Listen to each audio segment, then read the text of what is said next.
But anyway, so I thought because of all this and because of the work of what human design is, this is really here to help you figure that out. We'd kind of just play around a little bit with a little framework I was taught about looking at your certain planetary placements in your chart Okay. and how they can help you kind of piece apart what your purpose is. Purpose and planets, sign me up.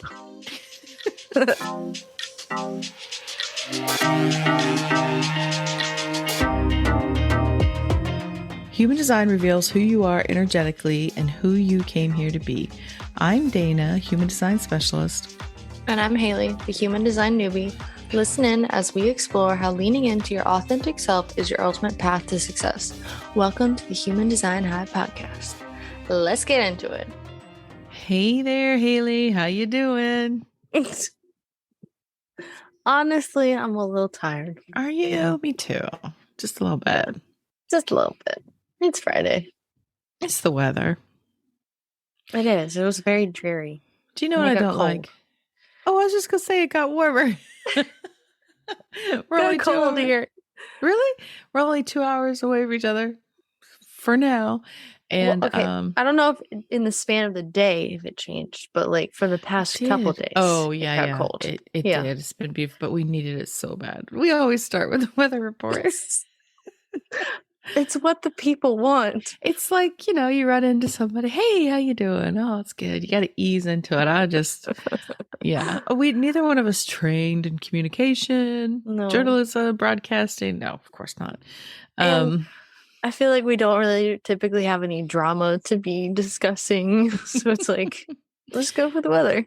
Yeah. Well, yeah, it is one of but we needed the rain so bad because that pollen has been so much pollen. The pollination happened. The pollinating occurred. But we are lucky that it's not so bad here. It's just kind of gray out right now, so it's kind of hard to be perky. I have 4 lights on in this room, and it still feels dark. I only have one. I know your lighting is so good. I don't know why, but anyways. So, all right. Let's just jump into it today. So, okay. Let's do it. Well, it's an episode I've been thinking about for a while, and then I had a little confirmation. Had someone asking me about it the other day. So, I wanted to talk kind of something that I've been taught is looking at the chart and kind of, it's not going to tell you exactly, but really gleaning purpose in the chart. Okay. Because everybody's like, well, now I've got this roadmap. It shows me who I am now. Who am I? Why am I here? That's the big question. Right. Because that's what we all want to know. I have asked you that. Yeah. It's the big irony in life, It's like we're here and none of us know why we're here. We spend our whole life, hopefully, thinking about it, trying to figure it out. And I think it's definitely something that people think about more because, that's what happens when, you're not just thinking about your daily survival, correct? That in the last couple hundred years, not even couple hundred years, 100 years even. And it's not true for everybody yet. There are still people definitely always in survival mode that do not have the luxury of contemplating, who am I and why am I here? But for those of us that do, I think it's important that we do look into it and try to figure it out because that's kind of what we're here to do. Yeah. If you have the luxury of doing it, you should do it. And if you're listening to this podcast, chances are that's exactly why you're here. And so, it's definitely why I first looked at human design, was still trying to figure myself out. Still am, but got a better idea now. Well, that's good. That's good. No, it's pretty good. No. And so I think maybe it's because we're American and there's such a culture of work and doing and hard work, and your value is tied to your work, that when somebody says, what's my purpose? What am I here to do? A lot of times they're thinking about doing. Job. Yeah. Yeah, like job, doing. But really the truth is that it's not your output. Like your worth, what you're doing, what you're here to do isn't your output. Mm-hmm. And in the sense of making a living. Now it can certainly be tied to it. And if we're lucky, of course, it is. I want to say lucky it is. I mean, how do I rephrase that? I don't know. I meant by that, they're always say, your life's work, finding work that you love. Obviously, I'm a generator. So it very much is tied to my purpose is going to be tied to work that I love doing, because that's my type, my energy type. I'm a builder. I'm a worker type. So I guess that's why I equate it that way. However, truly for each and every one of us, regardless of our type, our purpose for being here is to be ourselves and to evolve and to grow. Because, that's nature. Nature, everything is growing and expanding, and we're here to do the same. So that means being the fullest expression of who we are. And I really feel like we're at a point in time where it gets to be a real choice that we get to do this. Kind of the reasons what we were just talking about, especially as women. Maybe that's why so many women are drawn to this work. Maybe it's why so many women like myself and like you are trying to help others with this kind of work, because my generation really is one of the first to even have the opportunity to think about doing any kind of work that we want to do. What do you think about that? Well, I just like I guess kind of more examples of why you think that. Oh, me? Why I think that? Okay, well, because my mom, so I was born in 1970.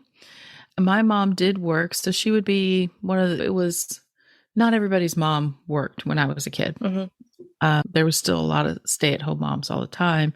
There was just one earner maybe in the family, but my mom she liked to work. But what I mean is what she went to school for is what most women went to school for, college, if they went Homemaking? to college. Education, teachers. That's what Grandma Zaddy's mom did, right? That's what everybody went to school for. They got a degree in English or education or teaching or, that's what and my mom was a teacher, and your other grandmother was a teacher for some little bit of time. And that's what women did.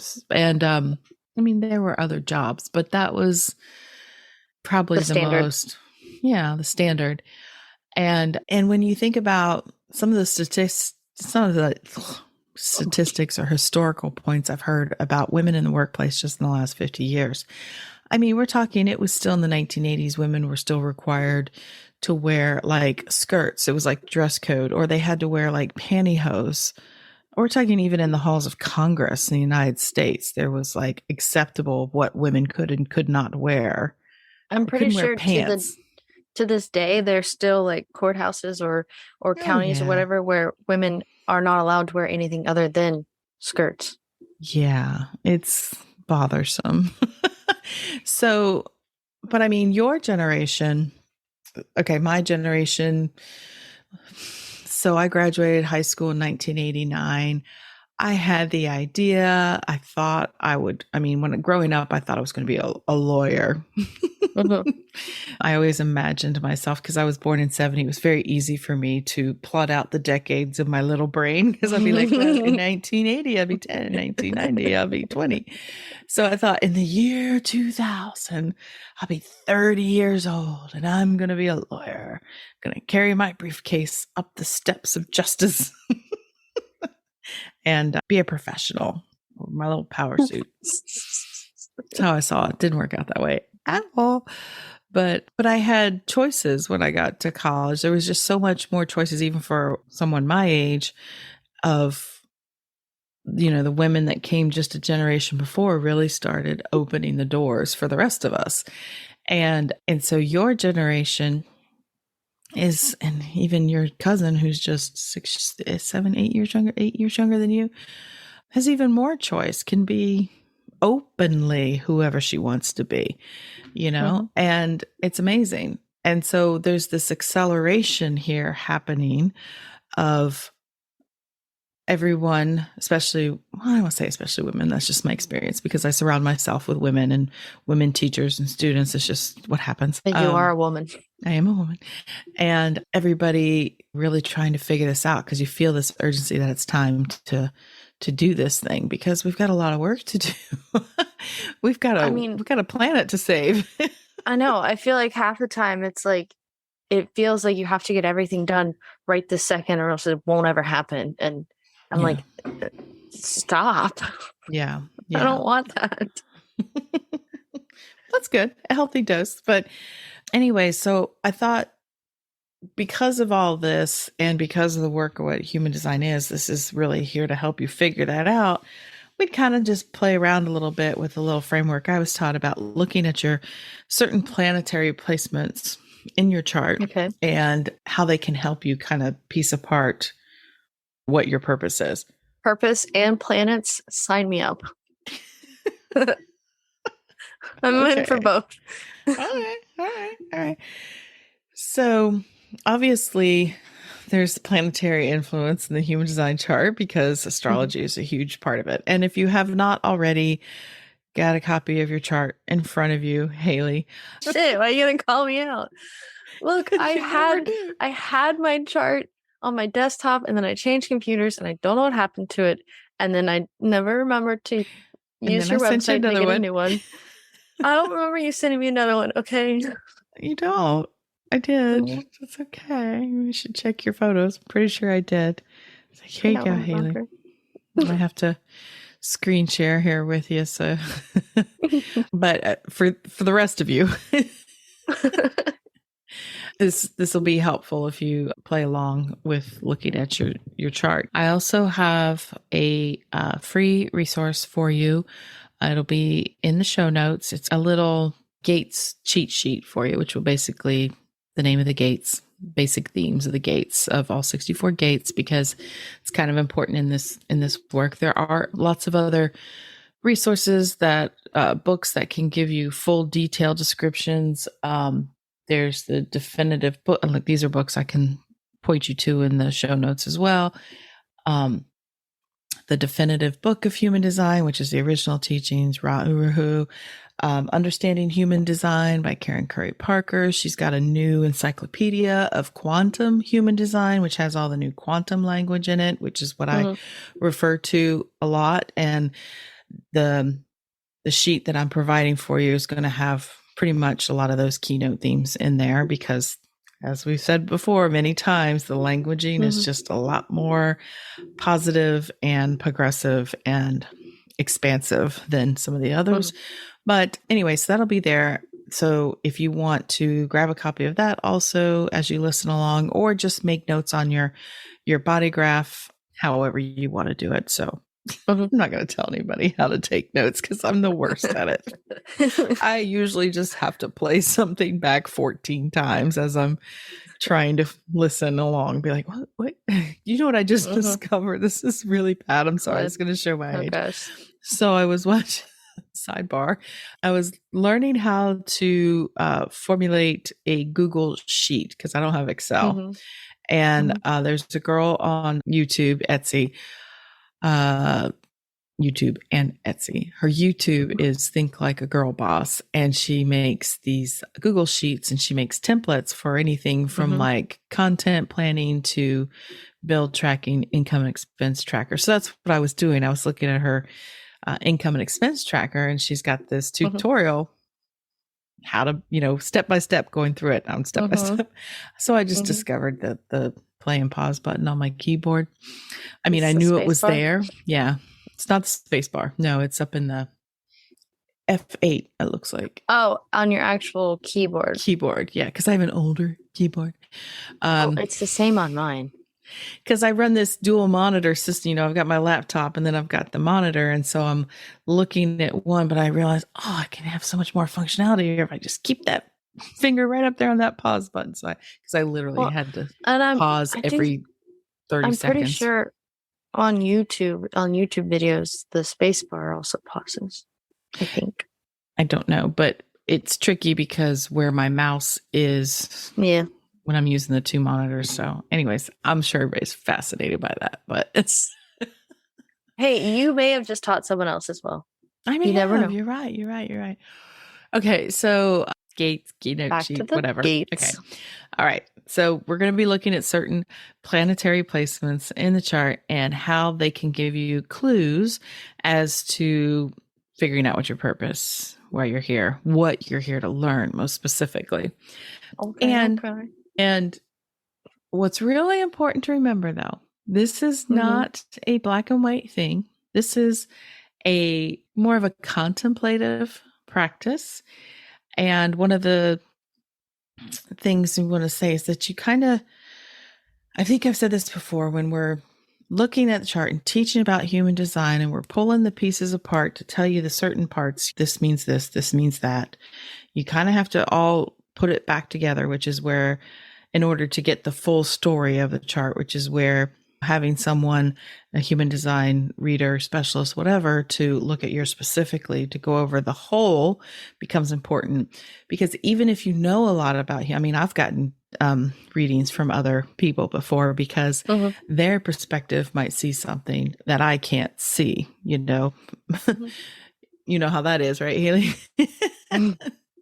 So yes. Even having the knowledge, sometimes you can't see it all. But this is when we're going to look at all these things, you want to just kind of not get zero focused in one spot. Kind of think about it over your course of your whole life, because some of these things we're talking about are going to be things for your whole life. So depending on where you are in your life journey, if we're going to be talking about certain things that might occur later in your life, say you're someone that's your age, Haley, I'm 26. Don't I get mad? I'm a very impatient person at times. I'd be like, no, I don't want to wait until then. But these are just general themes, and they're just going to help you kind of figure out where to look, I guess is the way I think I explained that. Okay. So most importantly, when looking at your chart, the incarnation cross is first a place to start looking first, because what does the incarnation cross, what makes up the incarnation cross? What part of the chart? I went to go push up my glasses that aren't there. Yeah, you're not wearing your glasses. I just realized. Yeah, they were bugging my ear. My ears bugged. So it's, I believe, your unconscious and conscious sun and earth, right? And it's like they're cross placements basically on the chart when you were born. I don't know if they're actually crossed, but. So the incarnation cross consists of those 4 gates, which is your design, personality and design, sun and earth. Okay. And when you look here, it's kind of like the plot outline of your whole life, these themes here. And it's the really the big purpose of the chart, because it's 70% of your chart. The energies of your chart are funneled through these gates, especially the sun gate. The sun gate is definitely holds the most weight, I guess you could say. Well, it is a giant star. Yeah. Well, and you think about what informs the chart is the neutrinos coming from across the cosmos, and what is closest to us is the sun. The biggest, closest thing to us. There are other planets, but it's the sun. Yes. Everybody's like, wait a minute, that's not right. You're not right. We have said time and time again, we are not astrophysicists, astronomers, astrologists. Which I use the word cosmologist because I just heard them say it today on NPR. They were listening to Science Friday. I jumped into the conversation when they were talking about black holes and dark energy, not to be confused with dark matter. 2 different things. Is it? Apparently it is. And it reminded me of when I got to the point in college at one point because I hadn't been attending class or doing my homework that I walked into the class, and that's when I realized I should rethink going to school because I didn't know what was going on. And I couldn't even understand the questions they were talking about in the class because I hadn't done my homework and I hadn't been going because I was working full time.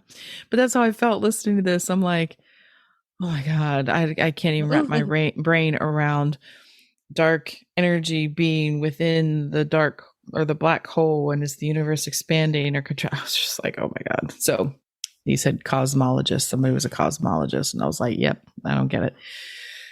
Anyway, sorry. I got a lot of sidebars today.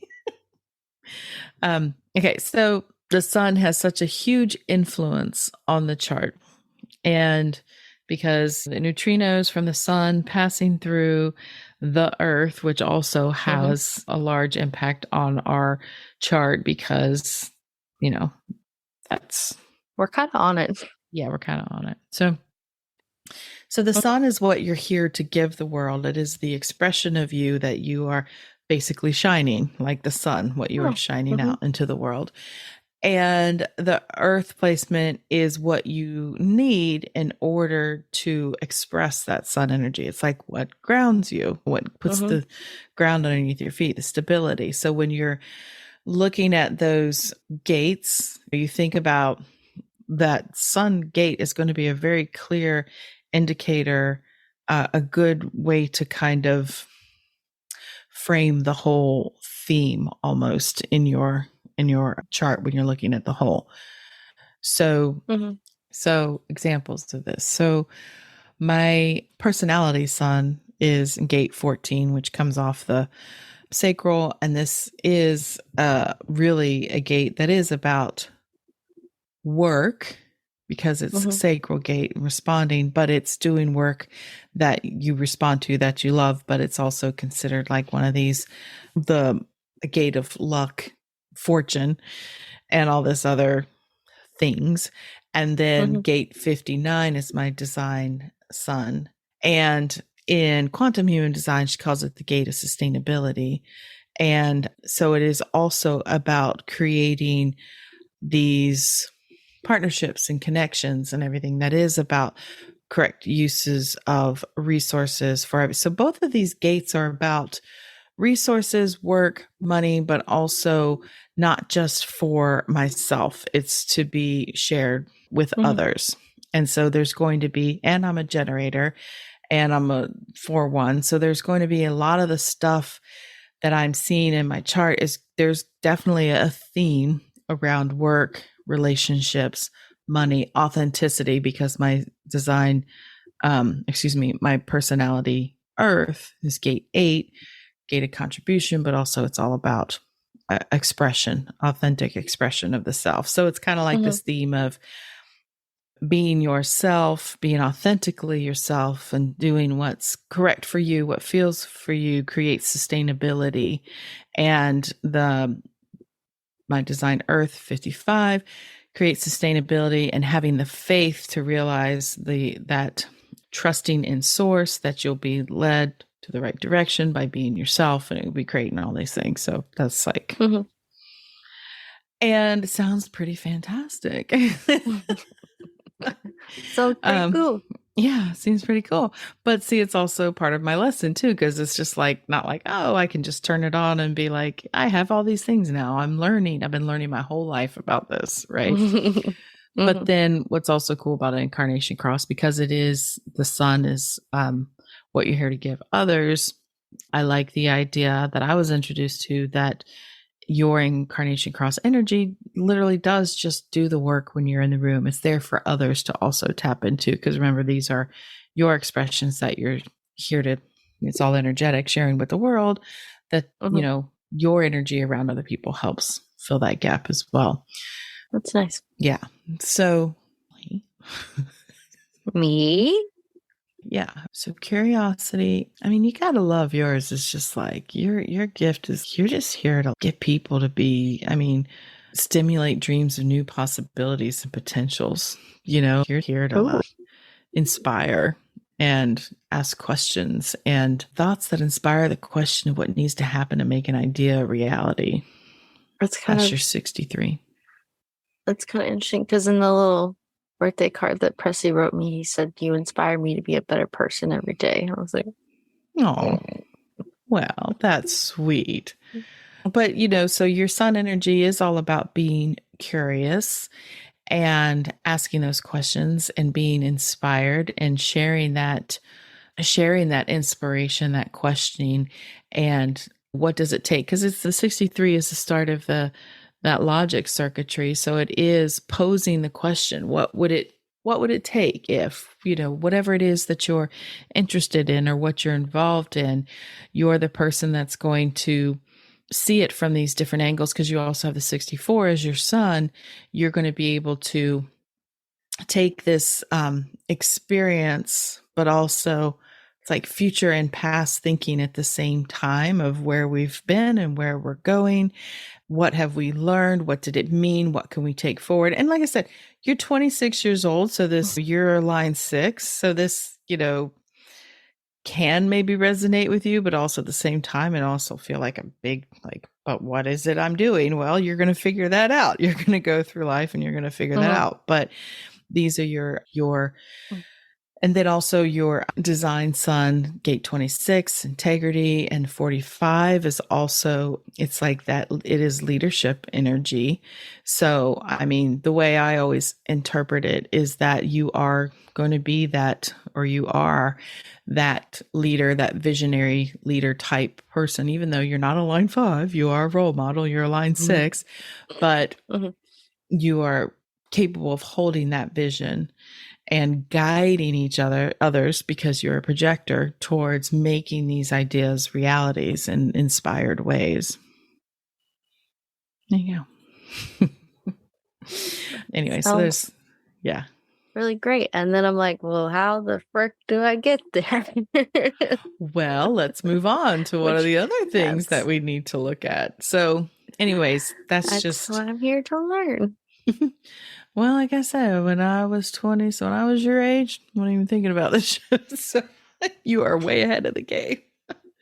Actually, I guess I would start thinking about it, because as we talked about the other day, because you just had a birthday and you just turned 26, and I had you when you were 26, when I was 26. I am 26 years fresh older. out. I am. And I thought, it's so weird how now I'm like, I've been 26 years older than you, but I'm still 26 years older than you, but now you're half my age. And I think that's really cool. So I shared the picture with you the other day that this is me at your age, just starting. So anyways, so probably when I was 26, I just starting to think about, I got to get my shit together. I got a kid now. I got to start thinking about someone else. You're like, shit, I got to be extra responsible now. Right. Okay. So moving on. So another place to look, incarnation places, cross is the place to start. Chiron, which we've talked about Chiron before. Yes. And when you do get a body graph on my chart, it does include Chiron on there. So you'll be able to see it. It'll look like a little K with like a key, like K with a little, it looks like a key with a K, but it's Chiron. Is it a K with a key? It looks like a K with a little O on top of it. And it's going to be at the very bottom. I has looked it up. It's going to be at the very bottom of the chart. The last thing when you get your body graph on my website, it's the very last planetary placement. And so we've talked about Chiron before. Chiron is the wounded healer. It's known as the wounded healer, right? And it shows you, illuminates, shines light on what is going to be your spiritual challenge or your spiritual purpose. Because if you go back and listen to the episode of Chiron, a lot more detail there, but basically, so the premise here with Chiron placement is we all have this inherent wound that we are born with. Depends on where Chiron was in the sky when we were born, which themes, which astrological sign you're born under. And then in human design, you'll see which gate is a theme there for you. And so basically this theme will tell you in human design, that theme is the archetype. It'll tell you what you're going to throughout your life wrestle with when you go through a growth cycle or a maturing cycle, meaning they say new level, same devil, which means just like it's always going to keep coming back to help you grow. Okay. Mm-hmm. So I was born Chiron under the sign of Aries, and we go through that in the Chiron episode. And then there's a download there too. So you can see what sign you were born under. Mm-hmm. And there's a lot of that creative self-expression, authenticity for Chiron and Aries for me. You see another part of the theme here about being authentic. And then there's also a term you'll hear used a lot in human design is Chiron return, which is around the age of 48 to 52. So this is also significant if you are a line 6, such as yourself, because this is around the time the line 6 comes off the roof. And so what it means is that's where Chiron is, where it was when you were born. So it's like, okay, these themes can really come through strongly in that part of your life. But if you've been processing it, that's like what's great when you're younger and you start looking at this self stuff and these themes, you can start recognizing, oh, this is still that same thing. And it may keep coming around to you and you may think, oh, I'm not learning the lesson, but no, you are. It's making sure you really, really deeply learn the lesson. That's a lot of what these planetary themes are about is growth. So you said you didn't remember what your Chiron was. Not entirely. I'm on the wrong screen. I want to say the sign was Zodiac. The sign was Scorpio. I think it was 100%. Yeah, and I don't remember exactly what that is because that's not me. So sorry, memorized. So your Chiron is in gate 50 for both your design and your personality. Side. Right. Gate 50. Gate 50. And so the themes and the lessons here around gate 50, because that's in quantum, is gate nurturing. And it's learning about to kind of get rid of guilt, not to feel guilty for taking care of yourself and sustaining yourself, because there's a tendency there to want to. And also, I want to point out, you won't see your Chiron gate does not create an activation in your chart because it's not one of the major planets. Only it influences it.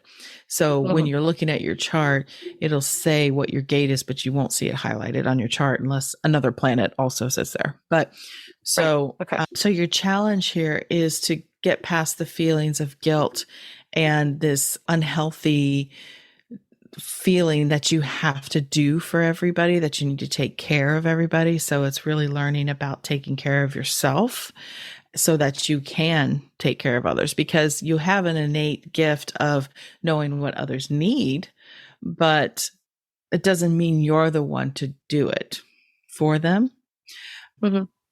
It's also, interestingly enough for you, my dear, a place where you could also tend to hold higher standards, principles, and judge others for not living up to those things. Because this is in the chart is the whole channel there, because it comes off the sacral. The 50 is in the spleen, but it's the 50-27 is that mother energy in the chart. It's that nurturing mother energy. It's responsibility, it's duty, and it's values. So that's the traditional human design is values. So you could also learn to not judge others so harshly if they don't hold the same values as you do. And you laugh and you chuckle because we know this is a thing. This is already a theme in your life. I do have a certain set of values. I see it now. And so that is something that as you progress through life and then you enter new phases in life, and as you're figuring out who you are, this is going to be something that you've got to pay attention to make sure that, one, you're valuing yourself is most important and not judging others too harshly if they don't live up to those standards. Because ultimately, when you master that lesson, that challenge, like for you as line 6 coming off the roof around that Mm-hmm. age, this is when you then take what you've learned about that and it becomes what you then teach others. That's the wounded healer part. This is how you help Mm-hmm. others heal because you will have learned a lot about it yourself. And that becomes the gift that you share with the world. So that's Chiron. Okay. Okay. Okay. Moving on is another kind of spot where Saturn gets a bad rap a lot of times in the chart Mm-hmm. because it's seen as the disciplinarian, it's the teacher. The some people think it's like more of a punishing energy because it's a taskmaster. Like it holds you accountable. It holds you like this is what you need to know. This is what you need to learn. This is the disciplinarian part of it. But what it really is highlighting is a place again that you have to push through in order to grow. And it will also, as you move through life, you, especially certain cycles, which is around your first Saturn return is around age 29, second one again around age 59. So somewhere around that 58, 59. So the end of your 20s, end of your 50s, the Saturn return comes around. And so the first return is, okay, really looking at the themes of those Saturn gates and saying, this is how Saturn teaches. A lot of times, certain circumstances maybe occur to help you learn the lesson. So if you have, say, a gate or Saturn in like gate 2, which is all about allowing and receiving, allowing yourself to be supported and receiving, and you've been someone who has always been very driven and action oriented and taking care of yourself and not asking for help, well, it's quite possible that there may be a situation where you're forced to ask for help, not to be punished, but you can see why people think you're being, take it as a punishing action. It's not. It's a opportunity for you to learn. Were you going to say something? I was gonna say it's more like a school of hard knocks than like that's a good way of looking at it. Yeah. I've found that like half of what I say on this podcast is like these weird anecdotal phrases that I don't use in like my normal life. Like the other day, I was like, "Don't throw the baby out with the bathwater." And like, I looked back on it later. I was like, I don't think I've ever said that in a normal conversation. You're like channeling the 1940s. Total inside Everyone's joke like, "What on the that fuck one. is that?" Yeah. So your Saturn is in gate 25, but also gate 17. And so gate 17, dual threat. Well, gate 17 is known as the gate of opinions in traditional human design and gate of anticipation in quantum. And so again, this is that continuation of that logic energy. It's up in the Ajna. And again, it's about using your thoughts to inspire and think bigger because it's just continuing that energy down. However, the lesson here is to learn to share only when people ask for them, right? So, and this is also something for a projector, and it's also someone with an open throat. There is a theme here, as you can see, about yes, you have valuable information and insight and opinions, but you have to learn to have them, be asked from you. And to also, since it's a game of opinions, sometimes it's also, there can be a tendency there to, I guess, what am I trying to say? To keep it, the challenge there is also to not become pessimistic, I guess I should say, to see the potential of positive outcomes. Okay. Because there's also that theme there we were talking about earlier. You can see where it was talking about your sun gates. And then gate 25 is in the G center. And this is the connection to spirit. And so there's about trusting source and trusting in divine order in all areas of your life. And that is your path to well-being, is being connected to something higher, yourself, and service. So keeping that in mind. So I would say, as you are approaching your first Saturn return, to be someone who is maybe keeping or maybe strengthening that connection to source, kind of get out ahead of it. So, because you're still going to learn lessons, but you can learn lessons, joyfully. You can, learn them less painfully. It's when you're just not aware of it and really shut off from what's happening can make it more difficult. I mean, that's always been my prayer since I've been in like mid-30s when I started learning all this stuff. Like, please just let all my lessons be as painless as possible.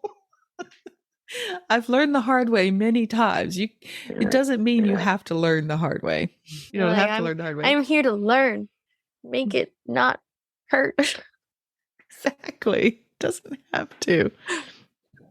That's even what it says at the very beginning. The very beginning of the Course in Miracles, it says, this is a Course in Miracles. There really isn't choice. You're going to learn this, but whether or not you're going to learn it, there's no time frame on when you're going to learn it, but you're going to learn it eventually. And I mean, a classic line in a movie is, you can learn this the hard way, or we can do this the hard way, or we can do it the easy way. Yeah. That's the motto of Saturn. Yeah. And so interestingly, let's see. Nope. Wrong. I'm looking at the wrong thing. So for myself, I have Saturn in gate 2 and also in gate 23.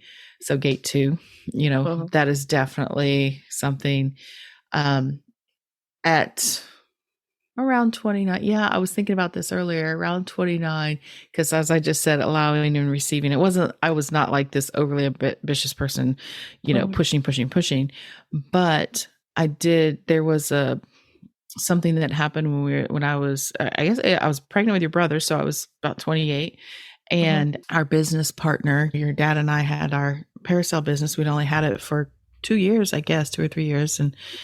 And rather unexpectedly, right before we were supposed to start the season, which was our main source of income, our business partner decided which was your dad's best friend at the time, wanted to go a different direction with someone else and just kind of left us high and dry. And it was devastating. And I really thought my world was like falling apart. Like there was no hope. We were done. I had a little baby girl. I was pregnant. I'm like, what the fuck are we going to do? Like literally a month before we're supposed to make all our money for the year. It was terrifying. And then, this is one of those first things, well, not the first, but now when I was thinking about this in retrospect, that was when the quote unquote coincidence, miracle, whatever you want to look at, was just through being open and conversation and speaking to others, realized that our next door neighbor's boyfriend owned a water sports business in Little River and was wanting to bring Paracel up there. And so we started our next business partnership, basically. Just happened to be someone lived right next door to us. So I can see now, I learned the lesson that I was supported, and I didn't learn it that good. I was really devastated. But when I think about some of these lessons, if I look back, I'm like, yeah, that was a big one, having faith. And I have still been, and hopefully I'm not coming up I still got time for my second Saturn return.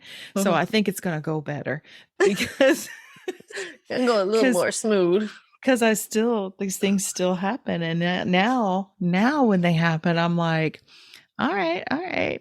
This is not, because, we tend to be like, just when I get enough money for something, then something takes all my money, right? That used to be my thought.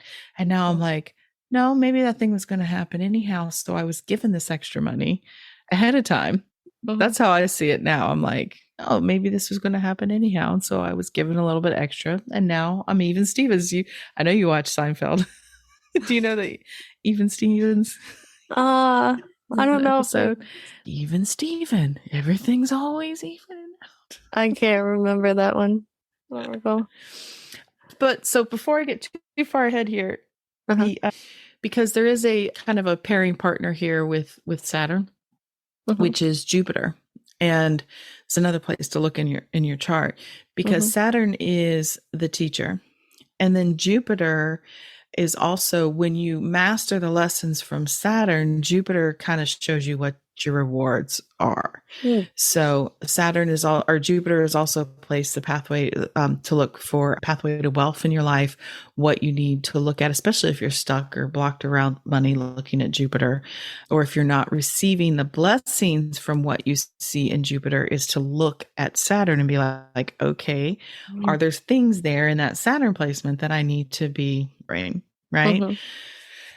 So going back to gate 2 for me, I also have gate 23, which is what does she call it? Transmission. Yeah, transmission, which is also known as splitting apart or assimilation, which is about waiting for the right timing and the right people to share my insights with, because it's connected to gate 43. There's a lot of timing. There's a lot of timing in my chart. Patience and timing. But then the rewards are in 43 and 50 for me. So it is around that whole like nurturing and new insight and knowing what people need to know, what I know, but learning the right timing and trusting that I'll be supported if I wait for the right time to share what I know with others, and it will help nurture them. I know, right? That's why I said, this is a contemplative practice. This is not going to solve all your problems in one day, because you're going to look at it and you're going to think about it and you're going to rethink about it and you're going to look at it from different directions. But this is going to give you the framework. So gives you the little pieces that you. Yeah, it's a lot to suss out the bigger picture. Yeah, like I said, I'm still seeing all the layers and lessons for myself.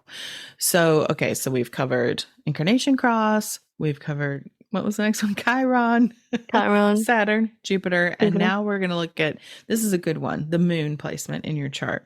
I like the moon. I know. Well, the moon is what drives us, what motivates us, what inspires us. And likewise, if you feel like you're kind of stuck, lost your drive or your motivation, you can look at your moon gates, and often whatever it is your moon might say that you need to feel driven or inspired, those needs are not being met. So really activate these lunar themes to kind of access your drive. So you know what drives you. So you'll know what you're here to share. You know what grounds you, what drives you. So sun, earth, moon. So if we look at your chart, yours is in gate 19 and in gate 9. Oh. So yeah. So gate 19 is the gate of, well, in the I Ching, it's called approach, wanting, attunement. So this is very much, there's sensitivity in that gate, connection to the animal realms, natural world. But it's about being sensitive and to be able to sense the emotional needs, because it reaches up to the solar plexus of others in your community, and how to kind of help bring that energy into alignment. So, like for yourself, from what I know about you, you very much try to, I've seen it over and over again. You want kind of harmony in the place where you are, because you are sensitive to the environment. You need that emotional stability and harmony. It helps you, it drives you to help create that environment of harmony. Does that sound correct? Yeah. And I mean, like, I feel like I can tell pretty easily when someone's just like off, and I'm like, I don't like this. This is not good. Yeah. And then also with your gate 9 as well, which is gate of focus, convergence. It's having the ability simply to know where to focus and when to focus. So you have this like ability to, again, I mean, you can see I see such big overarching themes in your chart of this leadership, visionary role model of whatever it is you're going to eventually do. I mean, it could be anything. It could be, sure, it could be business related. It could be your family. It could be whatever you want it to be, but it'll be important to you. What motivates you is knowing what needs to be done, having the focus to do it, having the right energy for it, having the vision for it, and moving forward. How's that sound? Cool. Cool. Cool, cool, cool. Cool beans. Cool beans. Yeah.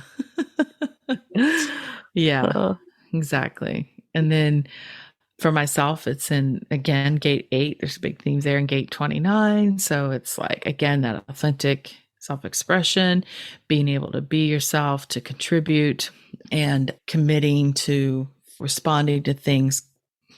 Gate 29's perseverance, commitment. It's really getting in there. So, and I would say that definitely motivates me, is wanting to feel that I'm making a difference. That really does drive me. I mean, that's why we're here on this podcast. Oh, yeah. Oh, yeah, look at that. Oh, yeah. Okay. And I will say, yeah, I said that if you feel like you've lost your drive or your motivation, I can certainly say that for myself, if I were to look at those themes, yeah, if I'm not feeling like I'm given the opportunity to like contribute and be myself and really commit to something, then yeah, it's just kind of like, why bother? What am I doing? I'm doing nothing. You're like, I could be at home. Yeah. So if you also want to look at purpose, if you want to look at where your spiritual gifts lie, like how you connect to spirit and how you feel connected and what it is, that you can look at your Neptune placement. This is your spiritual job, how you connect to source. And so for myself, that's in gate 34 and 14. Again, this 14 energy around work and resources. 34 is power. And so really my spiritual gifts are going to be in these themes around work and money and using your power for your own personal power for what you want to do, what is going to help the whole kind of thing. Is there like themes across, like I have a lot of 60s, so is there themes across like the 10s, the 20s, the 30s, or not really? No, not really. I would say there's more themes around the line placements of your gates. You know, like if you have like your line 6-2, your profile's a 6-2. Like if you if I look at your chart, I do see a lot of 6 lines, a lot of 6 lines, a lot of 2s, some 3s, very few, you know, a couple 1s here and there. But so it's just because those are the expressions of the gate and how they're going to play out, whether it's like more self-focused or if it's more outwardly focused gate type thing. So that's just a whole nother layer to go down.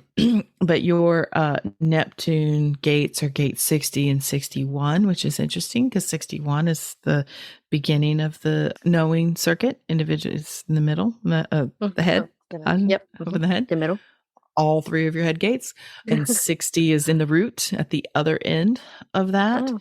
And so it's very much, those are both very mutative energies. And so the 61 is the knowingness, and it's the start of that energy of blessings. And then on the other end, it's that conservation, but it's that mutative pulse that's steeped in gratitude and knowing what is worth keeping, being grateful for what you have. And so it's just a lot of this energy. Those are your gifts, is around, interestingly enough, bringing new things in, new ways of doing things. And let's see, what's the, I think there's one more. Oh, so the last one, the nodes.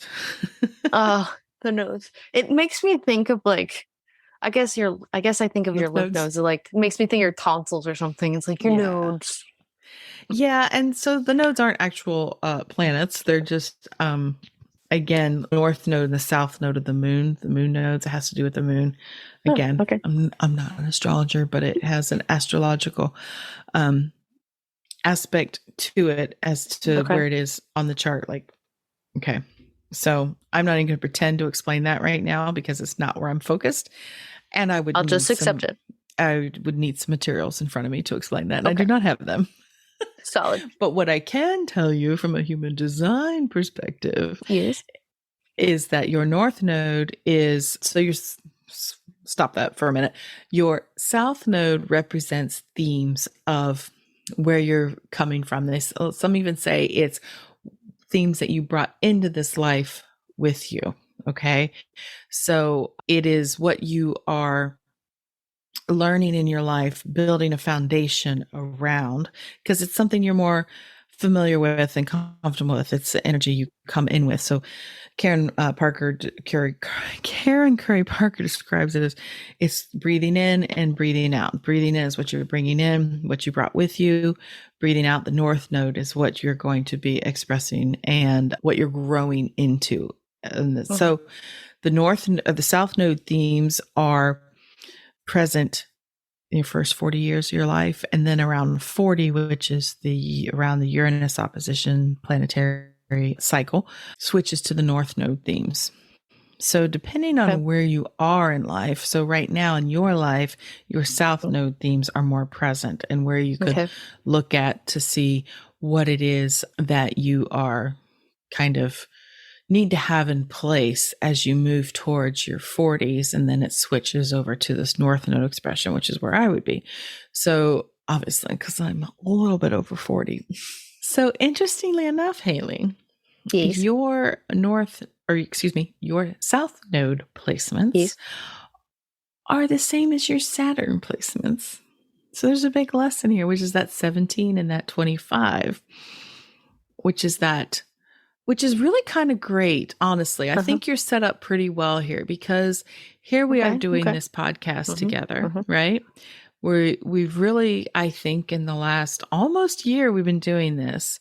You over a year, because it just came up in my time hop. You had sent me the intro a year ago. You had sent me our first intro. Well, yeah, I had to load it, I think, first in March, just the way podcast directories work. I had to load one episode, but I officially launched it, I think it was April 11th, I think, but I had a couple episodes done, but we had started recording. You are correct.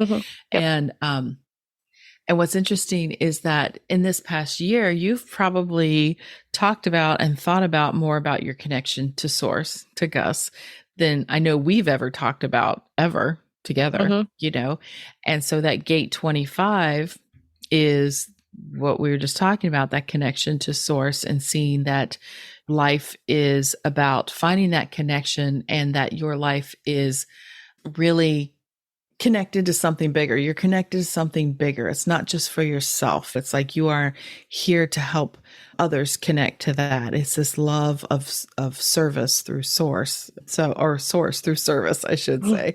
And it's just, to me, it's just that being connected to something bigger, and realizing that that's really the point in everything, right? I feel like I've always kind of felt like I am supposed to be part of something bigger, which I think is also why I'm like so, I don't know, scared almost of like I don't know what I'm doing, so like I feel like I'm not doing things right. So I don't know. That's your line 6. That's your line 6 kicking in, like, I've got to figure everything out.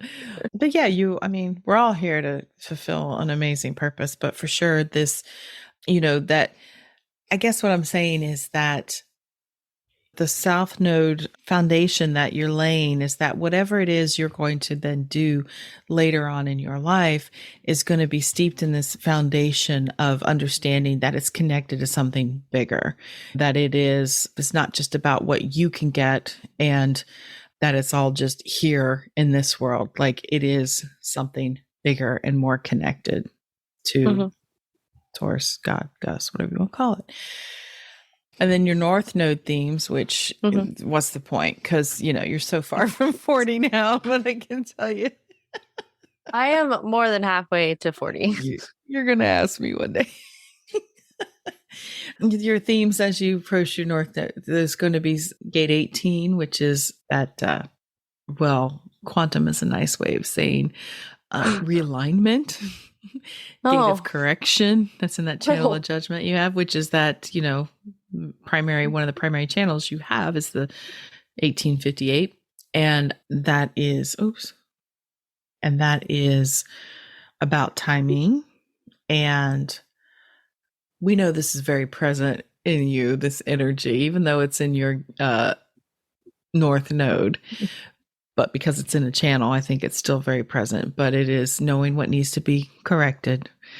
But from a place of, you're going to learn that it's more from a place of, what are we saying? The South Node themes of in service to the whole, connection to spirit. Nurturing. You're going to nurture. Yeah. And then gate 46 is your north node, is also about the embodiment of that energy, because 46 is very much about the physical body and love of being human and being here, so it's like learning these spiritual connections and how to, as you move into the second stage of life, how to embody that more and how to use that as you, line 6, you got a lot ahead of you for sure. You can really relax. Like, you don't have to figure it out now. Just enjoy the ride for now.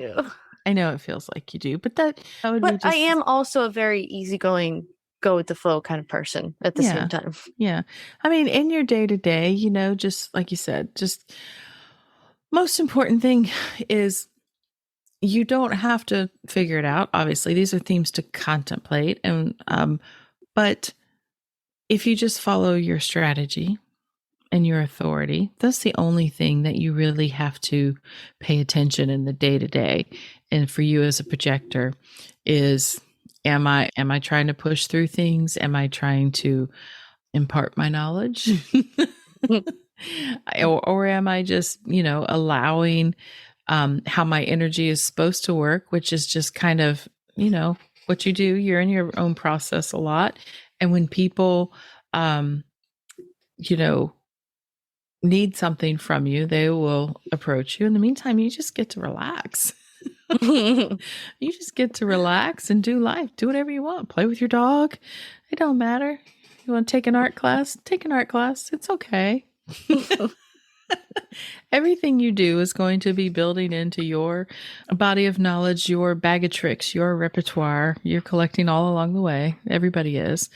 And so I would suggest that anybody that's listening that is your age, or a little bit younger, because I know everybody's feeling this need to, like you, there's a lot of people feeling this need to, figure it all out and get the thing done. And I blame social media for a lot of it.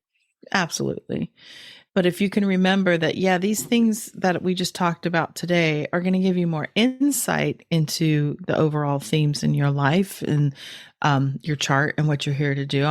I apologize if anybody feels like it didn't tell them exactly what they need to do. I think we said on the outset, I'm not going to tell you. You started the episode saying it will give you clues. And it's contemplation. You didn't say this is what's going to be. Yeah. Because also nobody can tell you exactly what it is you're going to do or what you're going to be, because you have your own experience. Remember, this is a framework. This can show you, just what your strengths could be. It could tell you what you're here to learn. But every day you wake up, you have a choice in every moment of which direction you're going to go, which choice you're going to make. Oh my God, go watch that movie, Everything Everywhere All at Once. Did you ever watch that? Good. I'm glad we didn't watch it together and I just asked you that question.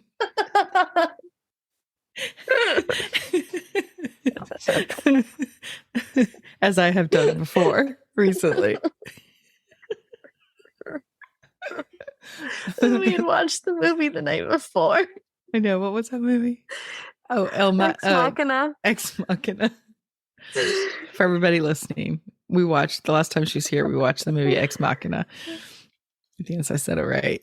And then the next night at dinner, with pure inquiry in my face and in my tone and in my brain, I said, oh my God, this movie Ex Machina. I looked at Haley. It's like, have you seen it? And Lakeland, you like, both of you looked at me like, and Lakeland's like, she was there. I was like, yeah, I forgot. Because on your face, as soon as you asked it, you're like, oh my God. You're like, because you were like, have I already asked her that? No, I freaking watched the movie with you. So bad. I'm so sorry. Anyways, Sorry. That's why I was worried just now when I asked you if you'd seen that other movie. I was like, I hope she doesn't say we watched it together. No. It was a good movie. You should watch it. It's a. What is it on? I think we actually rented it. It's up for an Academy Award. Everything Everywhere All at Once. Mm-hmm. And I learned today, I'm getting so off topic, but I just want to share. In that movie, there's the main character's husband is the actor who plays him. Found out, I was listening again to NPR the other day, that he was Short Round in the Indiana Jones Temple of Doom movie. Oh, that's the one I've seen the least because you didn't like that one. I did not. It was my least favorite Indiana Jones movie. I'm a huge Indiana Jones fan. But anyway, so that's just an aside. But yeah, so how did we get on that? I don't even know. Everything, I mean, coming at you. We were talking about, I don't know. Oh, well, it doesn't matter. If we can't remember, I apologize. And I know if somebody's listening to it right now, they're like, they might remember and they're trying to tell me, but I can't. They're screaming it at us. They're screaming, pay attention. Let me think. Let me look back at my notes, see if I can wrap this up. Oh, so I know we were talking about following your strategy and authority. So we were talking about choices. We were talking about in every moment. That's what we were talking about. We were like, okay, it has the framework. It can show you the themes. It can show you the gifts. But at each moment in your life, you have a choice point. And that's where, why I brought the movie up is because it is about all of the different timelines that basically this woman's life that she's being shown everything everywhere all at once. Right. And okay, so that brings me up a little kind of would you rather question. Mm-hmm. Would you rather be shown in like a 30-second or minute clip of like your whole life where you're going to end up, what you're going to do, or not and just live day to day and just make your choices? Well, when I can see that movie and I see how she experienced it, it was like, it's crazy. Mind blowing. No, a lot of times we think we want to know everything. And especially like even just tuning into this episode, they're like, oh, someone's going to tell me what my purpose is, right? I'm going to figure it out. And I am just as guilty as anyone out there to say that I want someone to tell me. I want someone to tell me, and I want to know when it's going to happen, and I want to know how it's going to happen. But you know what? You really don't, because every time if you have this big dream or desire or whatever, and you think, oh, I just want to get there. A lot of times you get there and you don't even realize you're there. You're like, oh, because it's not this moment you think it's going to be. What's really beautiful is the journey getting there and the anticipation and all the things that you're learning along the way. And that's really the beauty in it. And if you think about it, why we came here as human beings, and this is in teachings of Abraham Hicks, is that we are co-creating with the universe. We're here to create. We came into this existence to learn how to create. Almost, it's like a challenge for us intentionally to come into this denser form, this physical human body that really slows us down. Like Abraham Hicks says that where we all come from, I mean, the millisecond, everything that you imagine, think, whatever, it just is like there, it's everything everywhere all at once.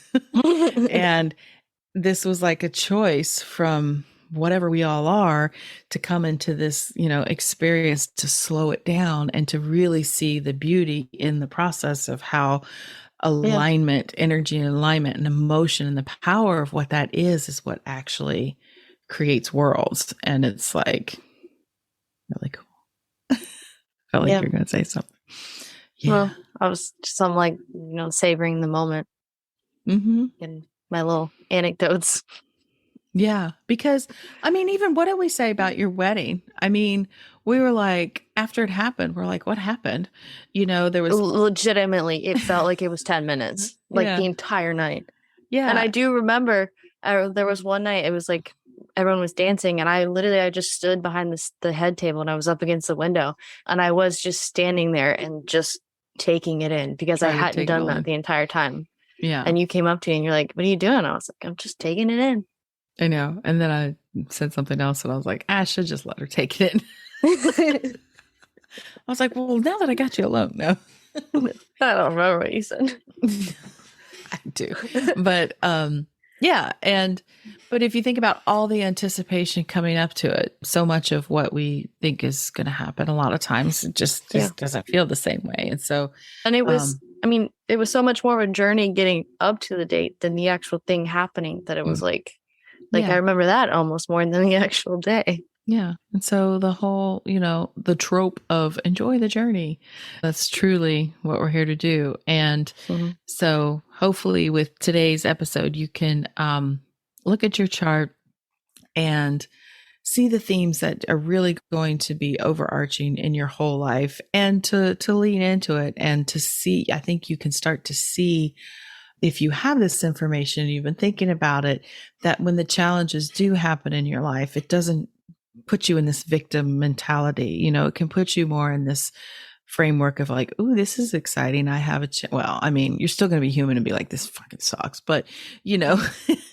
it's almost like you know that there's an end in sight from it. You're like, this is a challenge that I have to learn from, instead of just being like, oh my God, everything is Yeah, especially when you know the fulfillment of what your potential is and where you can be and what you're here to learn and to give and to grow, then it certainly can be helpful. So I at least hope everybody felt that was helpful. How about you, Haley? You feel it was helpful? Yeah. Okay. All right. So again, recap real quick. Look at your incarnation cross, your Chiron, your Saturn, your Jupiter, your Neptune, and your nodes. And the moon. Oh, I forgot. Don't forget the moon. Oh, how could I forget the moon? Yeah. I love the moon. Yeah. Anyways, it's just coming off a full moon. So it's been a very bright moon the last couple nights. I know. Still, every time when I go outside and it's a full moon, I'm like, wow, it's so much light. Like I don't realize it until it's a full moon again. I'm like, oh my gosh. Yeah. Yeah. All right. Well, I hope everybody. Okay then. Alrighty. Alrighty then. All right. So that wraps it up for today. I hope y'all got a lot of value out of that. And as always, we appreciate you listening to us, even putting up with our moments of inside jokes. We make you feel included. Bringing them into the fold of the inside joke. Yes, because we find it entertaining. Hopefully you do too. That's like half of our family's conversations is inside jokes. Yeah, that's true. And your family. It's good. You're part of the crowd. You're in the hive. You're good. All right. Hey. So I will definitely stop it now. So everyone out there, thank you for listening. We'll catch you in the next episode. And bye for now, Haley. Bye.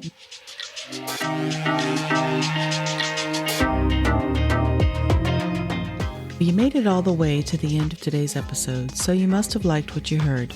If you did, make sure you subscribe so you never miss an episode, and perhaps leave us a good review. And if you know someone who wants to dig into all things human design with us, make sure you share the Human Design Hive podcast with them. We'd really appreciate it. Thanks for listening.